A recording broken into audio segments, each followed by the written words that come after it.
Well, our buddy Lisa Briggs from the Bruce Company is here today. We're taking your calls at 270-9933. It's a good day to call if you have a question. We have 3 lines open. Hi, Lisa. How you doing? I'm good. How are you guys? Beautiful day to be out on the patio. It is beautiful out here today. Well, we have our first caller, Lucy from Monona. Lucy, can you hear us? Go ahead, push line 1. There you go. Hi, Lucy. Can you hear us? Yes, I can. Oh. Go ahead. What's your question? When are the acorn squash ready to pick? I have a couple that's got brown on them, and I'm wondering about that. I think the acorn squash, you want them to sound a little hollow. You want you want them to be weighty. I am not a squash lover, I have to say. So, but I think if they're turning brown or getting mushy, you've let it go too long. So, sort of, you know, do a little tap, make sure they're weighty and that the flesh is still firm, and then you should go ahead and be able to harvest them. All right, very good. Thank you. You're welcome. Thank you for calling. Judy in Madison, you're next. Hi there, what's your question?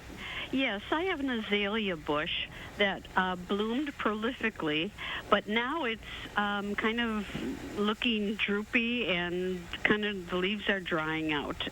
What should I do? Okay, well, azaleas, is this planted outdoors or was this a houseplant azalea?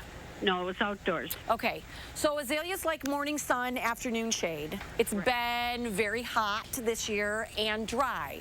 So I would definitely check the soil, make sure that it doesn't need a good soak. I would mulch it with some bark mulch. That will help a lot, especially if it's in a spot where it's getting sun in the afternoon. It would be more bothered by the heat that we've had. So check the watering. Okay, thank you. You're welcome. Thank you. All right, next up we have Wesley in Madison. Hey, Wesley. Yes. Go ahead. I have heritage raspberries. And a couple of years ago, I got that, what I call that leaping bug that went in there and started going into the canes and killing them. Yep. So what I did was I cut them all the way down to the ground to get rid of all of that little thing, whatever you want to call it. Yep. Now my raspberries have come up. I've got a couple of canes that have come high. I had a great patch before I did that. But they're like, the majority of them are horizontal to the ground. Oh, okay. Well, what I would do is, I believe that heritage is a summer-bearing berry, so it fruits the second year.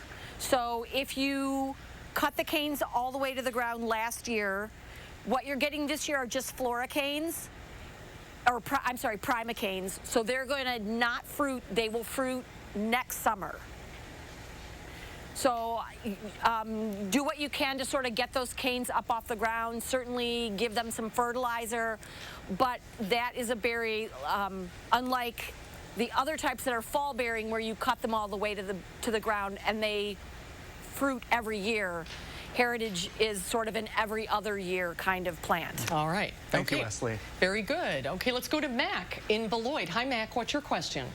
Hey, first of all, we're being overwhelmed by crabgrass, and I'm sure many of us are, but there's a gig that I guess there's supposed to be a fall and there's supposed to be a spring weed and feed.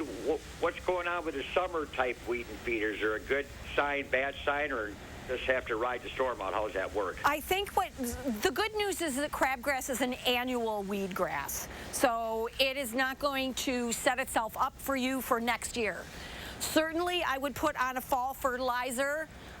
Making your lawn as healthy as possible will help thicken it up, and the less space there is for weed seeds to get in, the less likely you will have the crabgrass problem next year.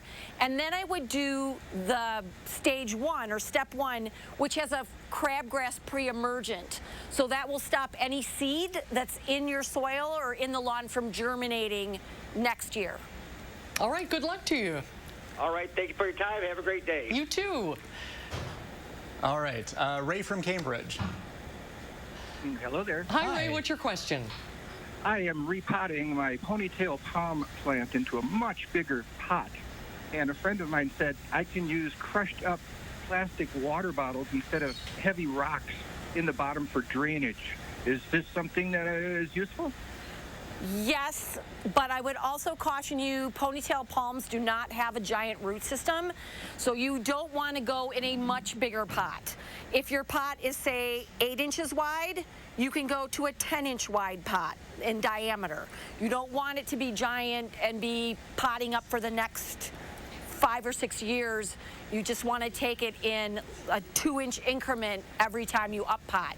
That being said, you can use things in the bottom of your pot to take up some of that soil volume if you want to do that. If you're using crushed peanuts, make sure that you use the styrofoam ones, not the cornstarch, because those will get wet and get icky. You can use chunks of styrofoam. You can use charcoal, not briquettes, but hardwood charcoal, soda bottles, all kinds of things. All right, very interesting. That's all the time we have for today, but thanks everybody for your calls. We got some good questions in today. Thanks, Lisa. Good to see you. Thank you, guys. All right, we'll see you next time. Yep. And we'll be right back.